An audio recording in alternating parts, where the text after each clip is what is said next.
சைந்தா படம் இப்போ நம்ம சங்கராந்திக்கு ரிலீஸ் ஆயிருக்கு. பார்த்தீங்கன்னாக்கா செம்ம ஒரு மாசான படங்க. ஸ்டோரி லைன் வந்துட்டு நம்ம வெங்கடேஷ் அவங்க தான் லீட் ரோல் பண்ணியிருக்காரு. ஸ்டோரி வைஸ் வந்துட்டா அவருக்கு ஒரு பொண்ணு இருக்கு. அவங்க ஒய்ஃப் என்னன்னு காட்டல. பட் பக்கத்துல இருக்கிறவங்க ஆன்ட்டி ஆன்ட்டின்னு சொல்லிட்டு அவங்க 2 பேரும் பழகி நிற்கிறாங்க. ஸோ இப்படி இருக்கும்போது ஹீரோவோட ஒய்ஃபை இல்லாம ஹீரோ வந்துட்டு அந்த குழந்தைய வளர்க்குறாரு. ஹீரோக்கு ஃபேமிலி தான் இல்லாம ஃபேமிலி கிட்ட எவனாவது வந்தா அது எவனா இருக்கட்டும் அவங்க அப்பா மகனே அவனை வச்சு செஞ்சு விட்டுருவார். இதுதான் ஹீரோவோட ப்ளஸ் மைனஸ். அப்படி இருக்கும்போது ஹீரோவோட பொண்ணுக்கு ஒரு ரேர் டிசீஸ் வருது. அந்த டிசீஸ்க்கு ஒரே இன்ஜெக்ஷன் போதுமா, அந்த ஒரு இன்ஜெக்ஷன் 17 crore ஆகுமா. ஸோ அந்த 17 crore ஹீரோ எப்படி அரேஞ்ச்மெண்ட் பண்ணாரு.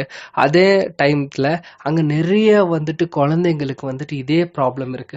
அவங்களுக்குலாம் அரேஞ்ச் பண்ணாரு. ஹீரோனுக்கு குழந்தை பொழைச்சிச்சா செத்துச்சா, அது வந்துட்டு கேங்ஸ்டரா அவர் மான்ஸ்டரான்னு சொல்லிட்டு இந்த படத்துல தெரிஞ்சுக்கலாம். ஒரு ஆக்ஷன் ஸ்லோ பேஸ்டா ஒரு மூவி, த்ரில்லிங்கா பார்க்கணும். இல்ல அப்புறம் இன்னொரு விஷயம், நம்ம ஆர்யா சார் கூட நடிச்சிருக்காரு. அங்கங்க வருவாரு, படம் மொத்தத்துல அங்கங்க வருவாரு. அவரு கூட மாசா பண்ணியிருக்காரு. ஓகேங்க. படம் ரிவ்யூ எப்படி இருந்துச்சுன்னு சொல்லிட்டு கமெண்ட் பண்ணிக்கோங்க. தேங்க்யூ, நன்றி.